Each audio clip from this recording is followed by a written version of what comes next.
ഈ ലോകത്ത് ഈ തിരക്കിനിടയിൽ ജീവിച്ചുകൊണ്ട് നമുക്ക് ഈശ്വര ചിന്ത ചെയ്യാൻ എന്തെങ്കിലും തടസ്സമുണ്ടോ? അതേക്കുറിച്ചാണ് ശ്രീരാമകൃഷ്ണദേവൻ പറയുന്നത്. ശ്രീരാമകൃഷ്ണ വചനാമൃതത്തിൽ അതിനുള്ള ഉത്തരമുണ്ട്.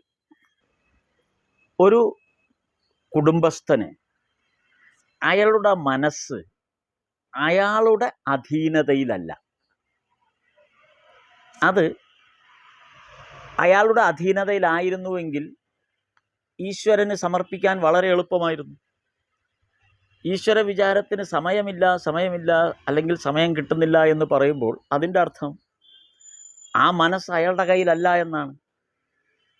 ശ്രീരാമകൃഷ്ണദേവൻ പറയുന്നു, എല്ലാ ഗൃഹസ്ഥന്മാരും അവരുടെ മനസ്സ് പണയം വെച്ചിരിക്കുകയാണ്. എന്തിനു വേണ്ടി പണയം വെച്ചിരിക്കുന്നു? ആഗ്രഹങ്ങൾക്ക് വേണ്ടി പണയം വെച്ചിരിക്കുന്നു, സ്വത്തിന് വേണ്ടി പണയം വെച്ചിരിക്കുന്നു, മറ്റ് കുടുംബ പ്രശ്നങ്ങൾക്ക് വേണ്ടി പണയം വെച്ചിരിക്കുന്നു, കുട്ടികൾക്ക് വേണ്ടി പണയം വെച്ചിരിക്കുന്നു, ഭാര്യയ്ക്ക് വേണ്ടി പണയം വെച്ചിരിക്കുന്നു. അതേപോലെ തന്നെയാണ് വീട്ടമ്മയും. വീട്ടമ്മ തൻ്റെ മനസ്സ് മുഴുവനും കുടുംബകാര്യങ്ങൾക്ക് വേണ്ടി, മക്കളുടെ കാര്യങ്ങൾക്ക് വേണ്ടി, അല്ലെങ്കിൽ മറ്റ് തൊഴിലുകൾക്ക് വേണ്ടി എല്ലാം പണയം വെച്ചിരിക്കുകയാണ്. അപ്പം പണയം വെച്ച മനസ്സുമായിട്ടാണ് ഈ ലോകത്ത് ഗൃഹസ്ഥന്മാരായ ആളുകൾ ജീവിക്കുന്നത്. അപ്പോഴെന്താണ് ഇതിനൊരു പരിഹാരം? ഇതിനൊരു പരിഹാരമേ ഉള്ളൂ. ശ്രീരാമകൃഷ്ണദേവൻ പറയുന്നത്, നല്ല സത്സംഗത്തിൽ പങ്കെടുക്കുക.